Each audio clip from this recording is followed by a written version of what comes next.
Mesdames et messieurs, bonjour et bienvenue à votre émission Grande Analyse. Grande Analyse, cette émission que vous propose la FM Télévision qui est au cœur de l'actualité. Plusieurs sujets d'actualité qu'il faudra débattre autour de cette émission. Nous allons parler de élections de gouverneurs et de vice-gouverneurs qui continuent à faire couler encre et salive. Nous continuons et à évoquer aussi la révision constitutionnelle dont le président de la République, Félix-Antoine Tshisekedi Tshilombo, a évoqué en Belgique quand il partageait avec les Congolais de la diaspora. Il y a cette situation à l'est de la République qui continue aussi à nous faire réfléchir plus autrement. Qu'est-ce qu'il faudra faire réellement pour mettre fin à toutes ces atrocités que la République démocratique du Congo vit dans sa partie est?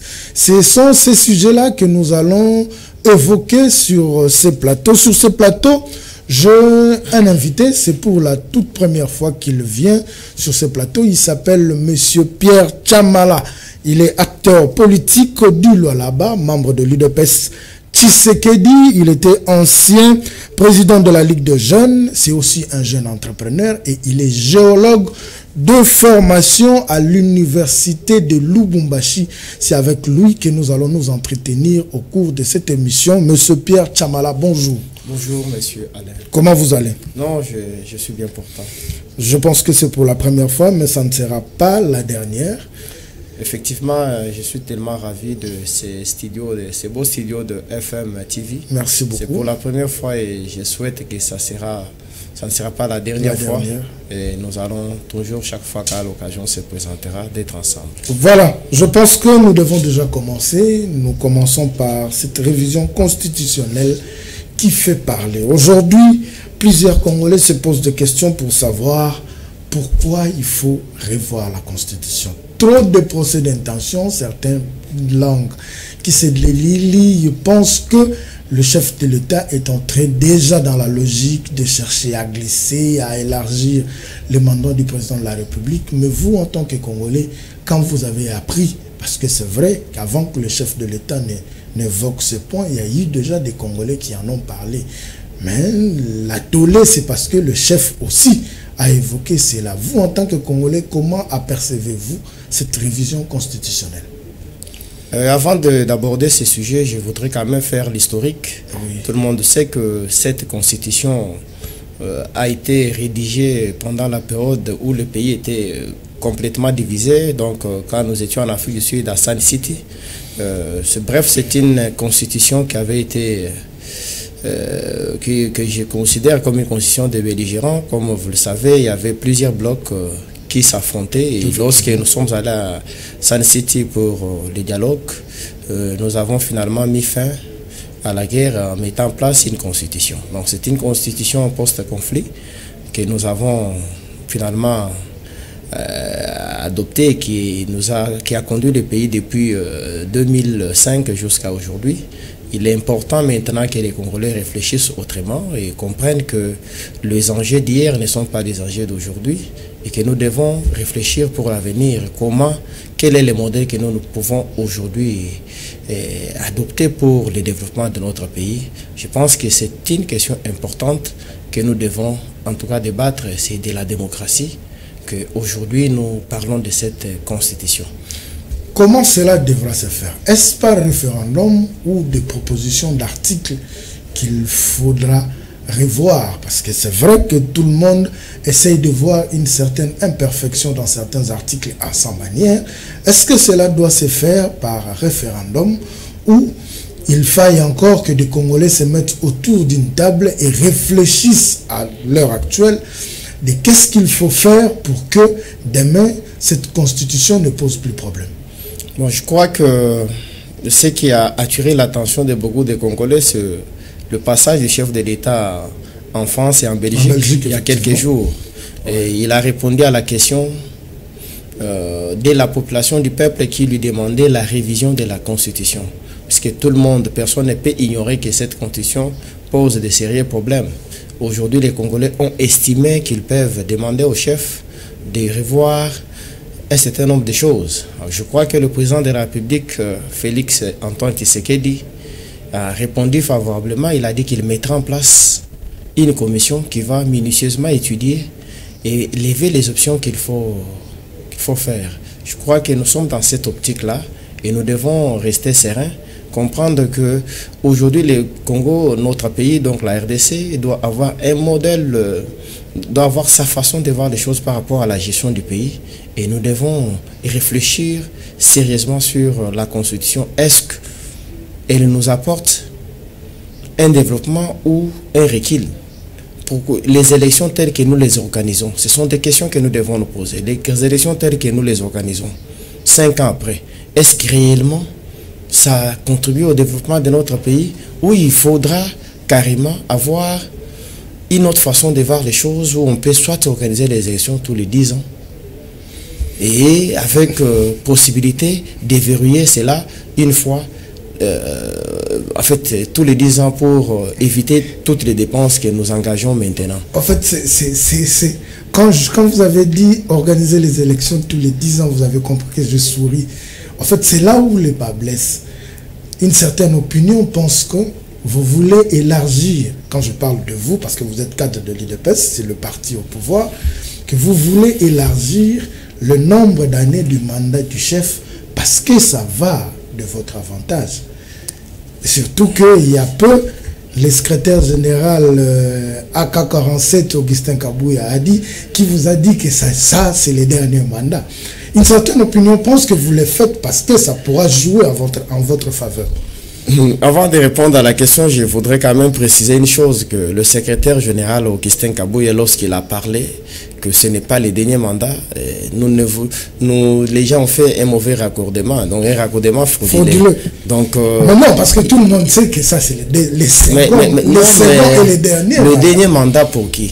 Nous sommes UDPS, sommes un parti politique et un parti politique a comme mission de conquérir les pouvoirs et les conserver le plus longtemps possible. Donc vous voyez, Félix Tshisekedi sénateur à vie, mais un autre cadre. Je réponds par rapport à ce que le secrétaire général a dit. J'ai dit qu'il est dans l'option de l'UDPS qui doit conserver les pouvoirs le plus longtemps possible. En ce qui concerne les animateurs de cette conservation du pouvoir, la question n'est pas à l'ordre du jour. Nous devons d'abord parler de la mission du parti politique UDPS qui est de conserver le pouvoir le plus longtemps possible. Donc c'est tout à fait normal.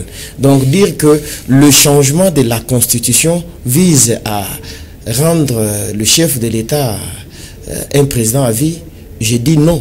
La loi est impersonnelle, la Constitution sera toujours impersonnelle et nous faisons pour l'intérêt de notre pays. Vous savez, aujourd'hui, nous avons la Russie, nous avons la Chine, nous avons la Corée du Nord. Ces pays utilisent un modèle propre à eux.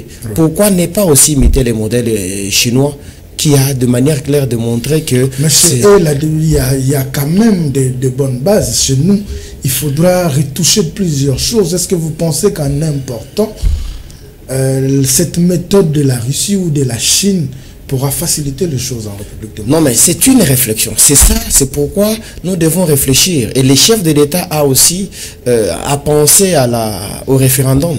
C'est-à-dire que tout ce qui est sensible, tout ce que les gens peuvent imaginer, il n'y a que le peuple qui peut trancher cela. Donc si demain, la commission que le chef de l'État a évoqué en France sera mise en place. Donc nous devons nous mettre en tête que cette commission, lorsqu'elle va terminer son travail, eh bien, il y aura des possibilités, soit de toucher directement les peuples par la voie référendaire, ce qui est tout à fait normal, ou passer par l'Assemblée. Mais moi je pense qu'il sera nécessaire d'interroger les peuples congolais. Qu'est-ce que les peuples congolais veulent? Ces élections, tous les 5 ans, qui nous créent des problèmes, qui nous créent des divisions, qui nous créent des tensions, où on peut carrément le faire tous les 10 ans ou tous les 15 ans, le temps de faire des réserves et développer notre pays. Ce sont des questions fondamentales que nous devons nécessairement traiter avec beaucoup de sérieux, pas avec des sentiments comme nous les sentons à travers les discours politiciens. Donc nous devons réfléchir, c'est pour l'intérêt de notre pays. On ne le fait pas pour l'intérêt du président de la République, Félix Antoine Tshisekedi, mais nous le faisons pour que notre pays arrive à atteindre une certaine dimension de développement. Nous avons essayé pendant tous les cycles qui viennent de s'écouler, nous avons vu les limites des élections. c'est un cas. Je n'engage pas ici le parti. Vous réfléchissez en tant que citoyen congolais. Oui, effectivement, je n'engage pas l'IDPS. Je ne suis pas porte-parole du parti. Ici, j'analyse comme tout Congolais et comme tout citoyen congolais. Pourquoi moi j'ai dit, à mon humble avis, parmi les questions qui seront à l'ordre du jour pour la révision ou le changement de la Constitution, eh bien, moi, je pense que la question de l'élection doit être sérieusement traitée. Pourquoi? Puisque lorsque vous avez un président élu pour un mandat de 5 ans, et avec notre Constitution, il consomme pratiquement 3 à 4 mois, le cas de ce que nous vivons aujourd'hui. Effectivement, c'est même la question qui devait venir. Nous sommes dans un blocage. Oui, les cas que nous vivons aujourd'hui. Le président a prêté serment le 20 janvier. Aujourd'hui, nous sommes le 10 mai. On n'a pas un gouvernement parce que.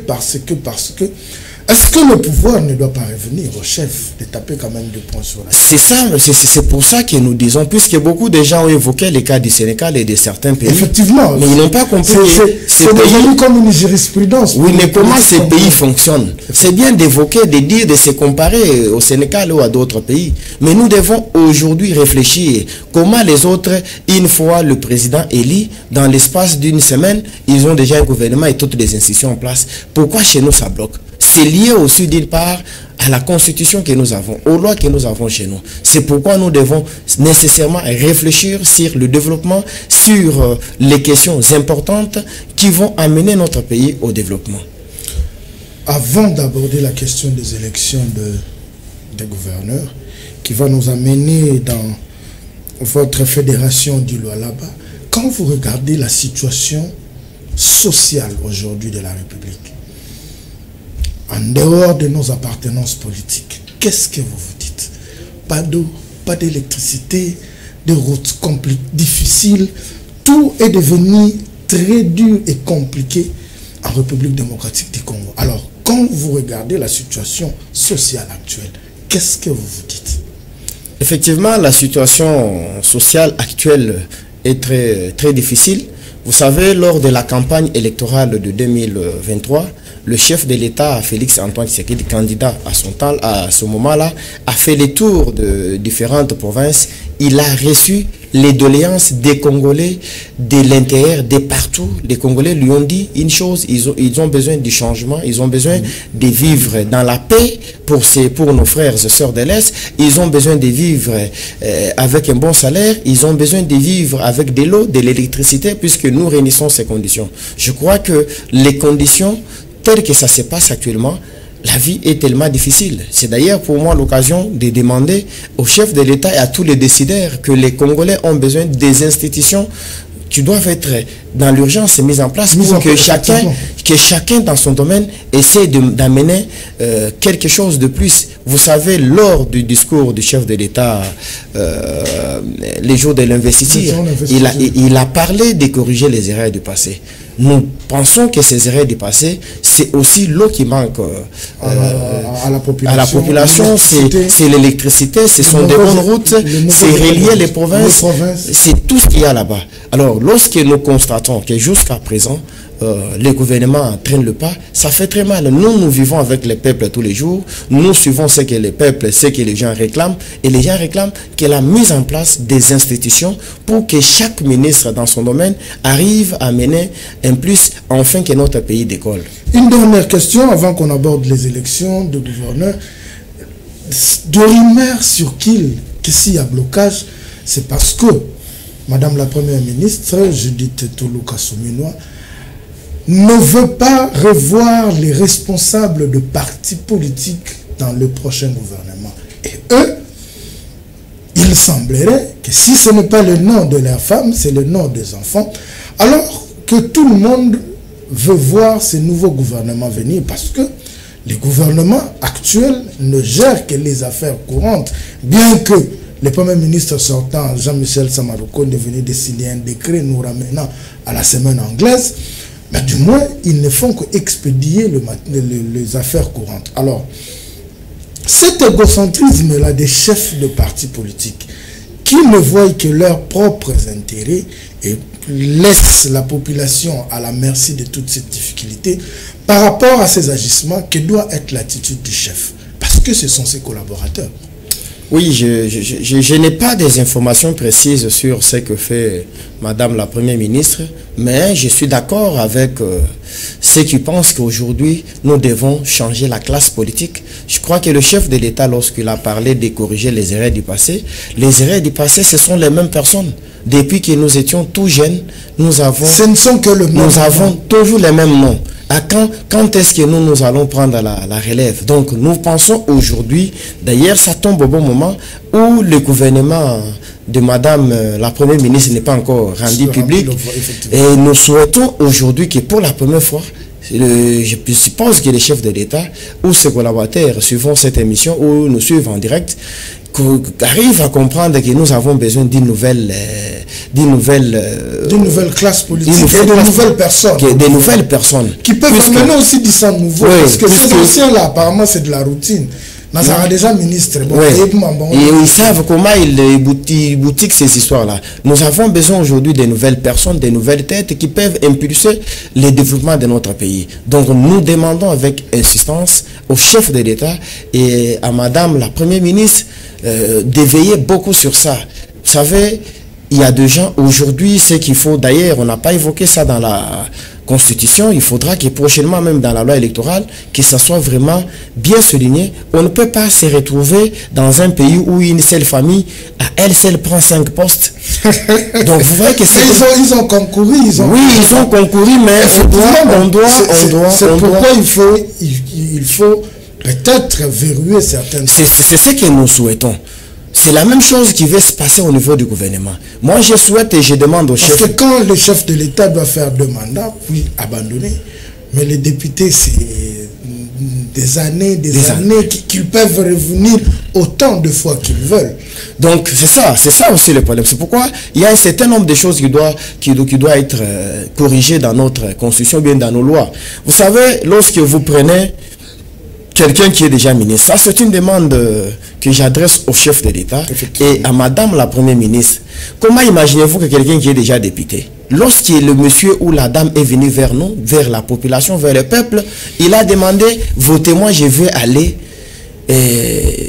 vous défendre à l'Assemblée provinciale ou nationale. Mais une fois voté, on change de casaque, on vous dit non, voilà, ce n'est plus ça, je vais aller soit occuper les postes ministériels. Donc, ces choses doivent changer. Les gouvernements que nous attendons impatiemment, nous souhaitons voir des personnes nouvelles. Pas les mêmes personnes qui ont déjà été élues députés, finalement, changent de costume pour devenir ministres. C'est de l'injustice. Ça ne fait pas du bien, ça ne crée pas la cohésion nationale, puisque la cohésion nationale peut être mise à mal aussi par le fait que les mêmes personnes reviennent plusieurs fois dans le gouvernement ou occupent des postes de responsabilité, comme si ce Congo avait été créé que pour eux. C'est-à-dire que lorsque ces personnes vont disparaître, le Congo aussi va disparaître, ce qui n'est pas vrai. Le Congo est constitué de plus de 100 millions d'habitants.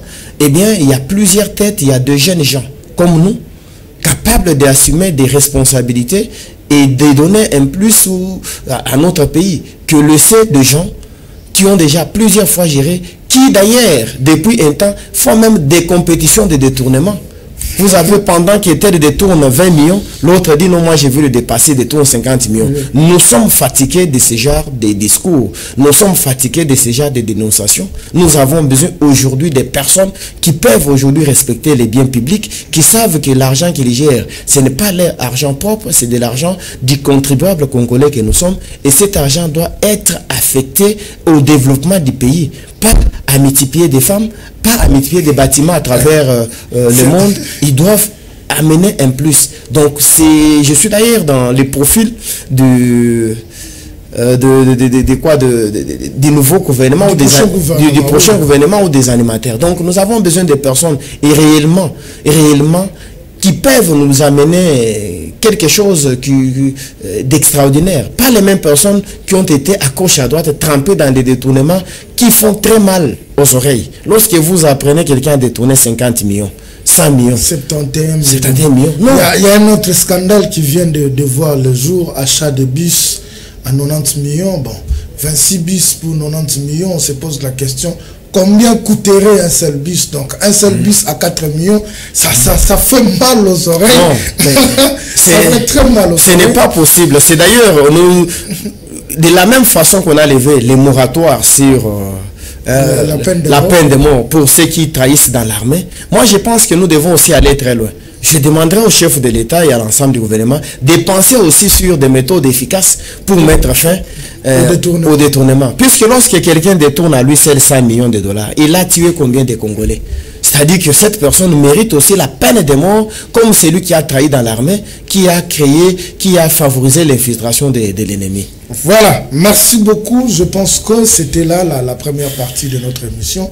Nous avons évoqué la révision constitutionnelle, c'est vrai que les gens sont en train de craindre, mais cette révision est quand même importante parce qu'il y a de ces articles-là qu'il faille revoir dans notre constitution pour permettre à ce qu'il y ait harmonie. Parce que quand cette constitution a été écrite, nous savons dans quel contexte ça a été écrit et les choses sont évolutives. Aujourd'hui, la République a évolué.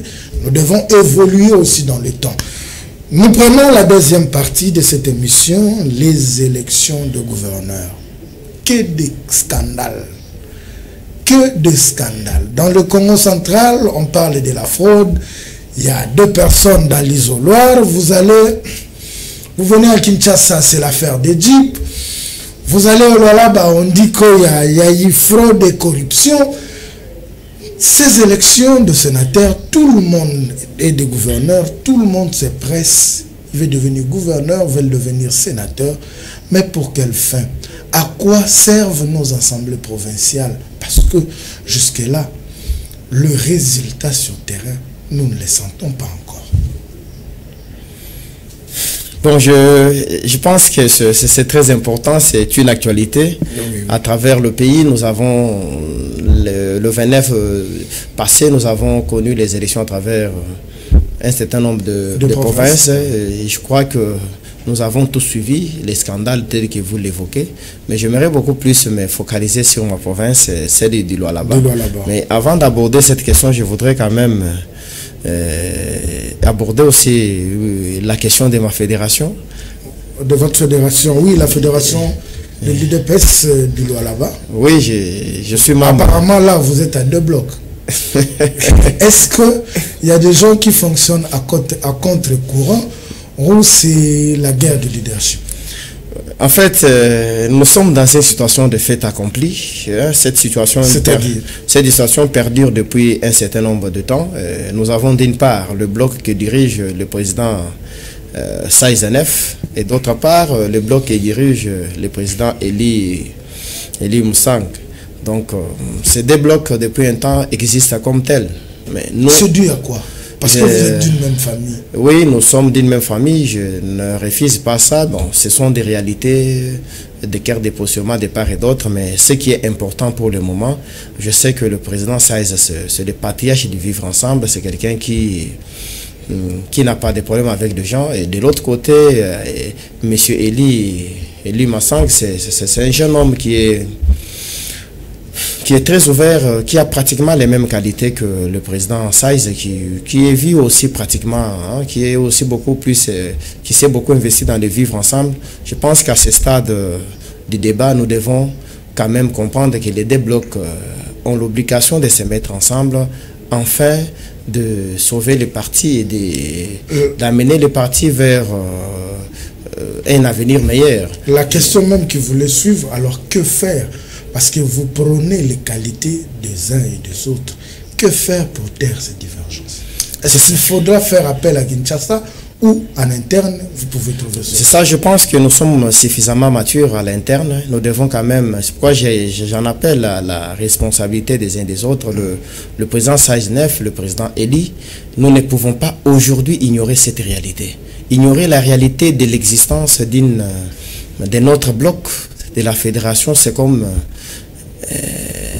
un homme dans un couple qui ignore la grossesse qui existe, puisque plus cette grossesse, vous l'ignorez, elle pousse, elle avance, elle avance. Et les jours où l'enfant naît, il vous ressemble. Il vous ressemble. Donc, nous avons intérêt aujourd'hui à cohabiter, à vivre ensemble. Les réalités sont là. Personne aujourd'hui au sein de la fédération, au sein de la province du Lualaba, précisément à Kolwezi, ne peut pas ignorer l'existence de ces 2 blocs. Ce que nous demandons, c'est que les uns et les autres, les 2 responsables des différents blocs. Il y a le président Saïs Neuf, un patriarche de vivre ensemble, quelqu'un qui a démontré de manière claire dans la province qu'on peut vivre dans l'harmonie, dans la paix.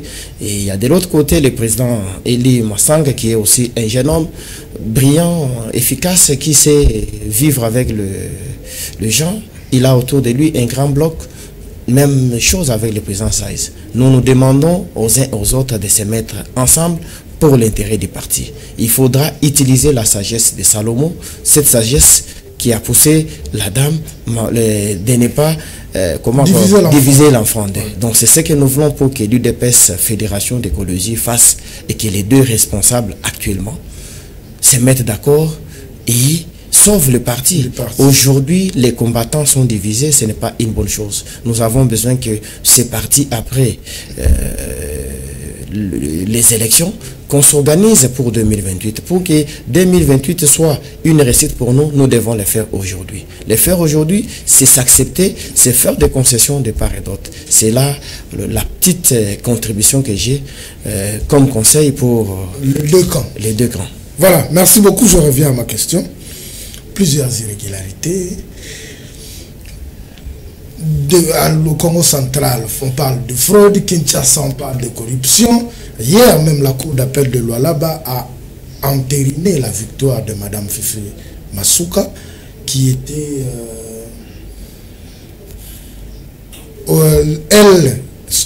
son élection qui a été contestée par le camp Kamere, je crois INCA. Et hier, la Cour d'appel a entériné son élection. Mais ces élections de gouverneurs, de sénateurs, qui ont connu tant d'irrégularités, tout le monde en parle. Aujourd'hui, les assemblées nationales, les assemblées provinciales sont là peut-être pour accompagner certaines choses, mais à quoi elles servent, ces assemblées nationales, réellement pour la population? Parce que les députés provinciaux ont été élus par le peuple, alors que pour faire le choix de sénateurs ou de gouverneurs, ils acceptent de pots de vin ou les dictats de leur parti. En fait, c'est regrettable pour certaines élections ou ce qui s'est passé à travers certaines provinces. C'est vraiment regrettable que ces genres de pratiques se passent.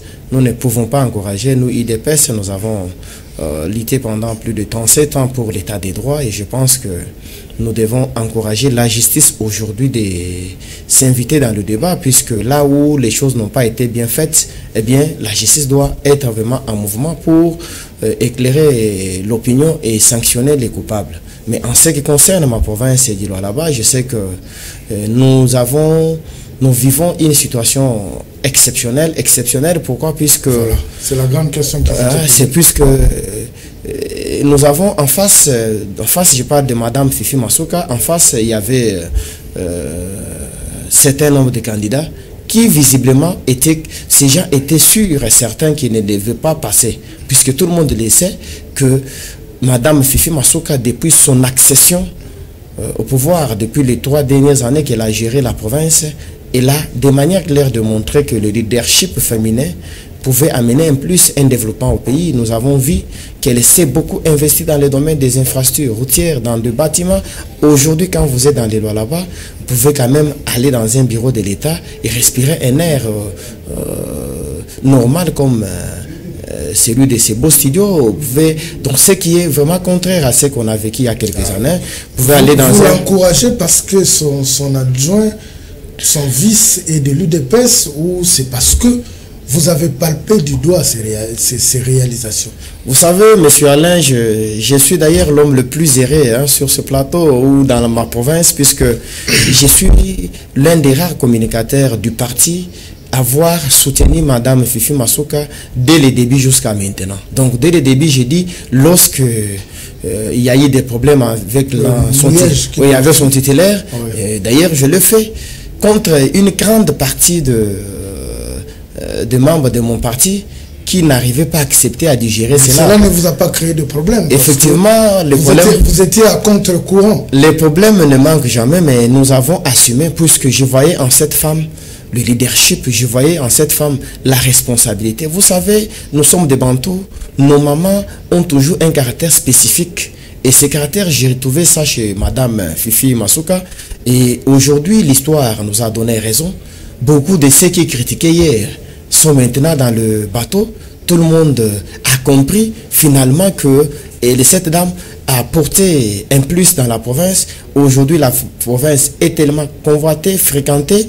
Quand vous arrivez à l'aéroport de Kolwezi, juste voir l'aérogare, je pense que l'aéroport d'Indil sera bientôt réhabilité, mais lorsque vous êtes à Kolwezi, vous entrez dans l'aérogare, vous allez comprendre que vous êtes quelque part à travers d'autres pays du monde qui sont développés. Donc, elle a fait un travail de qualité et c'était tout à fait normal et logique qu'elle gagne cette élection.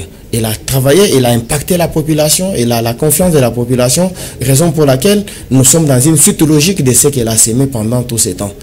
Maintenant, ceux qui ont contesté son élection, c'est tout à fait normal. Nous sommes dans un état de droit. L'état de droit, c'est aussi ça. Ils ont contesté et depuis hier, la Cour d'appel a tranché. Bien que le camp Kamere a dit qu'ils iront dans les instances supérieures voir le Conseil d'État par rapport à leur requête. Mais pour l'instant, sa réussite a été entérinée en entendant d'autres audiences ou d'autres démarches de... Je pense que tout le monde a suivi avec intérêt, soutenu que les camps qui contestaient l'élection de Madame Fifi Masuka et donc le ticket Fifi Masuka et Excellence Mufundi Tinat Karl, qui est membre de l'UDPS, il faudra le préciser, oui. Les membres de l'UDPS, que ces camps qui contestaient n'a pas apporté de preuves et par conséquent, la justice a constaté qu'il n'y avait rien à reprocher à cette élection. Il fallait carrément entériner ces élections. Donc nous devons aujourd'hui nous concentrer sur le développement. On ne doit pas chercher à freiner l'élan du développement en créant des blocages au nom de la justice. Non.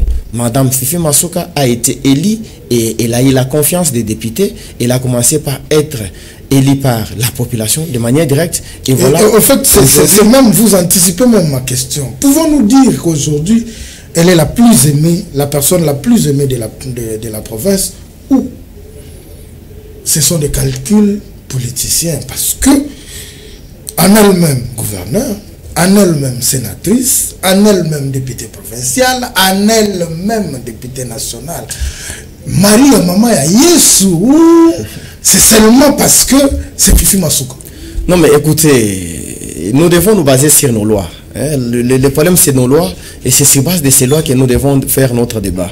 Est-ce que la loi interdit à Madame Fifi Masuka de posséder à différents niveaux? Je dis non. Je crois que sur ces points, nous devons nous mettre d'accord. Ce que nous pouvons souhaiter, c'est l'avenir qu'on essaye de mettre en place des lois qui empêchent certaines personnes d'accumuler. Puisque de toutes les façons, lorsque vous avez l'appui de la population, on peut voter à tous les niveaux.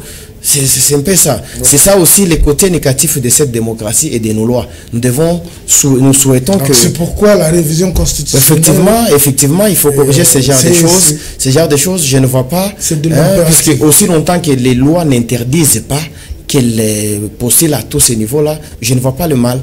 Mais ce qui est important pour nous aujourd'hui, nous devons nous focaliser sur le développement du Lualaba, ce développement qu'elle a entamé il y a quelques années. Aujourd'hui, elle vient d'être renforcée par un chevronné de la politique, un membre de l'UDPS, pas de moins de ce honorable Mufundi Tinat Karl, quelqu'un qui est tellement connu dans la vie politique du Lualaba ou du Grand Katanga, un chevronné, et je crois que nous allons espérer de grandes choses pour le développement. Vous pensez que ce mariage durera longtemps? Mais je ne vois pas ce qui va les diviser, puisque nous souhaitons voir ces mariages durer et ces mariages amener un développement, puisque le développement avait déjà été entamé par Madame Fifi Masuka.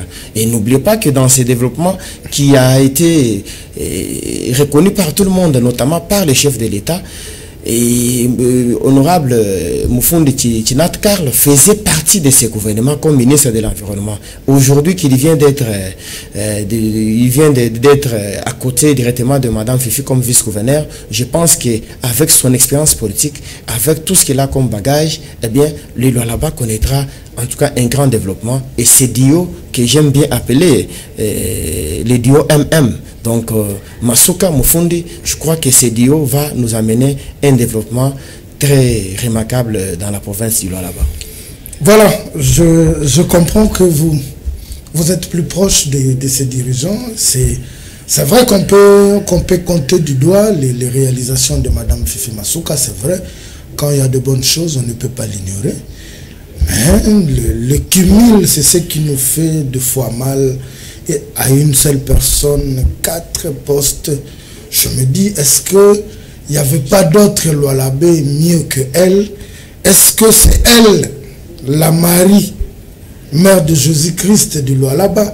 Il y a plusieurs questionnements, mais bon, vous venez d'évoquer ici que la loi n'interdit pas.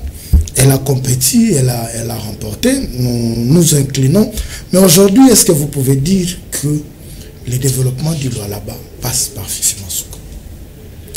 Le développement du Lualaba, c'est vraiment l'impulsion du chef de l'État. Le chef de l'État, Félix-Antoine Tshisekedi, a mis un accent dans le développement de toutes les provinces de manière générale. Et la province du Lualaba, Mme Fifi Masuka fait partie des meilleurs élèves de la vision du chef de l'État. Et je sais que dans cette démarche du développement, elle n'est pas seule. Elle est accompagnée par d'autres, comment dire, d'autres élèves qui... D'autres gouverneurs des autres provinces. Non, je parle du Lualaba. Il y a des ministres oui. C'est tout un ensemble. Mais c'est elle qui impulse, et c'est là, et c'est répercute au niveau des ministères, au niveau des communes. Aujourd'hui, je peux vous parler par exemple de la commune de Manik, où j'y ai visité pour la première fois. Je pense que c'est à travers le pays avec le bourgmestre Sambumba. J'ai remarqué qu'on construisait des toilettes dans chaque parcelle. C'est un projet qui est en cours, pas un projet, mais c'est déjà en exécution, où on construit des toilettes propres. Qui construit? La commune de Manika. Ok. Qui construit dans toutes les parcelles des toilettes avec cuve, donc des toilettes modernes pour bien dire. Donc ce sont des choses que nous vivons. C'est vraiment un développement qui a des proximités. Et parlons de la commune de Dilala. Oui, mais quand vous allez dans la commune de Dilala, qui est gérée par Madame Françoise Mangouej, qui est membre de l'UDPS, et les cadres de l'UDPS, et là aussi c'est encore plus merveilleux puisque... Apparemment l'UDPS forme un bloc, hein, tout passe par la main de l'UDPS aujourd'hui, ou par les mains, le contrôle de l'UDPS. Non mais écoutez, l'UDPS gère le pays, l'UDPS a ce partenaire, l'UDPS gère à travers l'Union sacrée, et au là-bas c'est cette Union sacrée effectivement qui fonctionne très bien. Je voulais parler ici du bourgmestre de la commune de Manik qui fait un bon travail, Maître Sambumba. Et la commune de Dilala, vous avez Madame Françoise Mangouez qui est membre de l'UDPS, qui dans l'espace d'une année seulement de gestion, nous avons plus d'une dizaine d'écoles construites.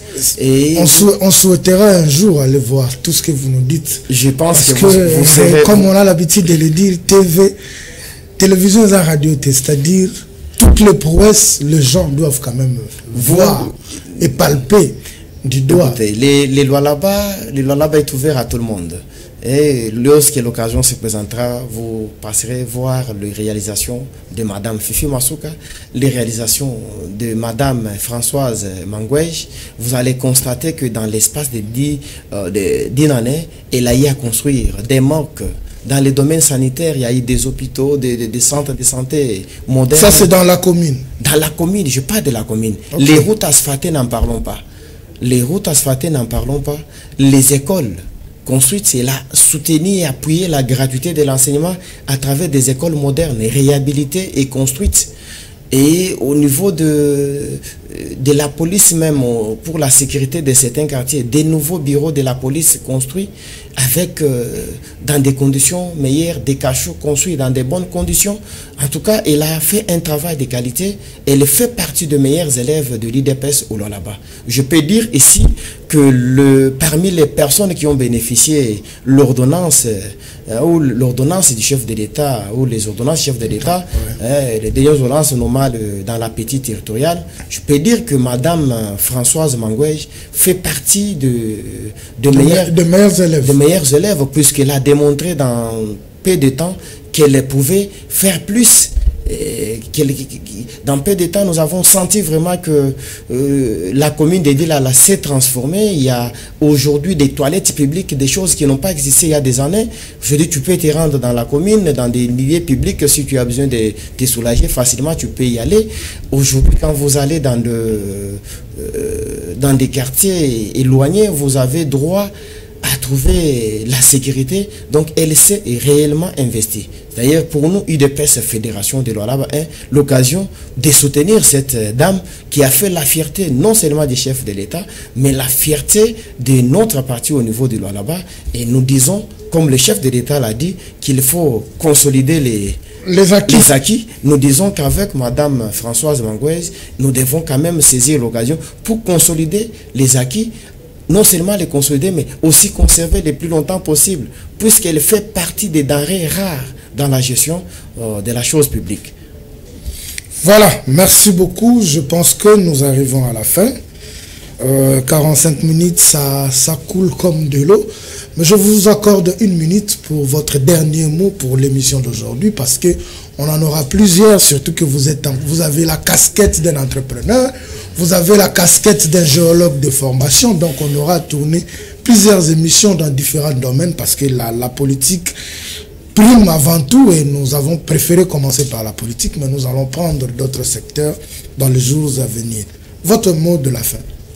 Le mot de la fin, ce gouvernement provincial que nous attendons impatiemment d'ici là. Je souhaite et je m'adresse particulièrement à Maman Fifi Masuka, qui tout le monde appelle Maman Béton. Maman Béton, puisqu'elle a impacté la province dans ce qu'elle fait, dans plusieurs domaines. Je souhaite que ce nouveau quinquennat, qu'elle mette aussi beaucoup d'accent dans l'agriculture, puisque nous avons besoin que le Lualaba n'importe plus la farine, que le Lualaba consomme local. Et je pense que l'occasion pour nous de dire un mot que cette dame s'est fait entourer aussi de jeunes brillants. Vous avez les jeunes comme Maître Mamba qui fait un travail de qualité. Vous avez les jeunes au sein même de notre parti politique qui sont à mesure aujourd'hui d'apporter un plus, comme Monsieur Alain, Honorable Alain, qui peut nous amener encore un plus. Et il y a aussi des gens comme Madame Chikomba qui sont parmi des personnes qui aujourd'hui peuvent amener un plus au sein de la nouvelle équipe si Madame Fifi arrivait à mettre cela en place. Donc nous avons besoin aujourd'hui que cette nouvelle équipe qui vient soit une équipe de qualité, des travailleurs, et qu'elle ajoute un plus. Vous savez qu'elle a géré la province pendant 3 ans comme gouverneur AI. Maintenant qu'elle est gouverneur full. Elle doit montrer qu'elle a le plein pouvoir. Et surtout qu'elle est accompagnée par un doyen de la politique, un Baoba, honorable Mofonde Tinat Karl. Je pense que nous allons vivre des choses merveilleuses au sein de notre province. Voilà, merci beaucoup. C'est par ce mot de monsieur Pierre Tchamala que nous mettons un point final à cette émission. Tout ce que nous disons sur ce plateau, ce n'est pas pour narguer les gens, c'est pour permettre à la République d'avancer. Chacun de nous est libre de mettre un point de vue selon sa pensée, sans par contre toucher à la liberté des autres, sans pourtant toucher aussi à la vie privée des autres. Cette tribune vous permet de venir parler, de communiquer. Essayez de nous contacter et vous aurez aussi votre temps. Ceux qui pensent que tout ce que M. Pierre a dit aller à l'encontre de la République qui veulent le contredire. Le plateau est ouvert. Appelez-nous, venez contredire. Mais sinon, nous vous disons merci pour avoir répondu à notre invitation. Comme on l'a dit au début, nous pensons que ça ne sera pas la dernière. Avant de boucler cette émission, je souhaite un heureux anniversaire à Jires Matondo. Nous l'appelons communément Monsieur Mat. Et puis, heureux anniversaire à Tania Ndouzi depuis les territoires de Songololo, précisément dans la cité de Kimpese. Merci à la grande équipe technique qui nous a accompagnés. Je vois mon frère Israël à la prise de vie. Junior Santos, un Angolais perdu en République démocratique du Congo. Galor Mouya à la régie finale. On se retrouve prochainement pour un autre numéro avec d'autres invités. Au revoir.